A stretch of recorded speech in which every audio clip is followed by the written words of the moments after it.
रात के 2:30 बजने वाले थे, लेकिन नंदिनी की आंखों से नींद कोसों दूर थी। बार बार आने वाली हिचकी ने उसे परेशान कर रखा था। जैसे ही वह सोने की कोशिश करती तभी उसे हिचकी आ जाती। उसे समझ में नहीं आ रहा था कि कैसे वह इस समस्या से निजात पाए। दिन भर ऑफिस में काम करने के कारण काम के बोझ से थके हुए पतिदेव निशांत उस वक्त गहरी नींद में सोए हुए थे। उसके मन में सवालों का झंझावात चल रहा था। कभी मन करता कि उन्हें जगाकर अपनी परेशानी व्यक्त कर दूं, कभी मन कहता सोने दो, क्यों नींद से जगाकर उन्हें परेशान करूं।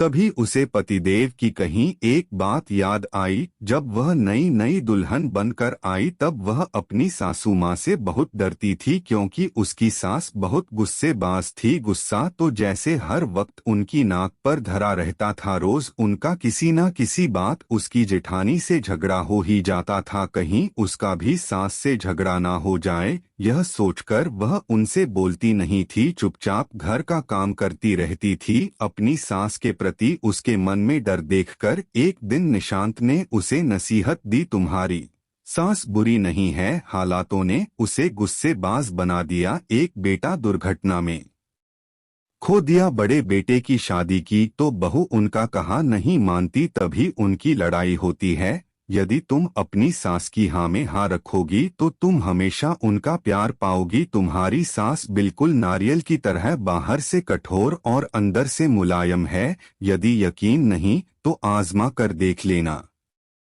पतिदेव की बात याद करके वह बिस्तर से उठकर चुपचाप सास के पास चल दी। उसकी सास चारपाई पर लेटी हुई थी। जैसे ही उसकी सास ने उसकी पदचाप सुनी तुरंत उनकी आंख खुल गई थी। वो प्यार से उसका चेहरा देखती हुई बोली, क्या परेशानी है तुम्हें?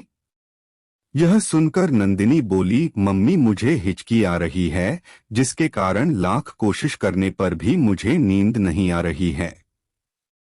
तूने मुझे पहले क्यों नहीं बताया, मैं कब की तेरी परेशानी दूर कर देती। तब उसकी सास उसका हाथ पकड़कर रसोई में ले गई। उन्होंने कटोर दान में से थोड़ी सी रोटी ली, रोटी के बारीक टुकड़े करके एक कटोरी में रख दिए। फिर उनमें 2 चम्मच शुद्ध देसी घी मिलाकर नंदिनी को खिलाए तो उन्होंने जादुई सा असर किया। उसकी हिचकी तुरंत बंद हो गई थी। अपनी बीमारी को पल भर में दूर होते देख नंदिनी का मन अपनी सास के प्रति सम्मान से भर उठा था। जैसे ही वह उनके पैर छूने चली उन्होंने प्यार से उसे अपनी बाहों में भर लिया था। सास का अपने प्रति इतना प्यार देखकर उसे अपने पति की नसीहत याद आ गई थी। दोस्तों, इंसान कोई बुरा नहीं होता, हालात उसे बुरा बना देते हैं। हर इंसान दूसरों की नजरों में अच्छा बनना चाहता है, परंतु कभी कभी परिस्थितियां इतनी विपरीत हो जाती हैं कि इंसान गुस्सा दिखाने पर मजबूर हो जाता है। इसलिए किसी के बारे में अच्छी या बुरी राय बनाने से पहले उसकी परिस्थिति पर गौर जरूर करें। दोस्तों, कैसी लगी कहानी कमेंट करके बताएं। चैनल को सब्सक्राइब जरूर करें। धन्यवाद।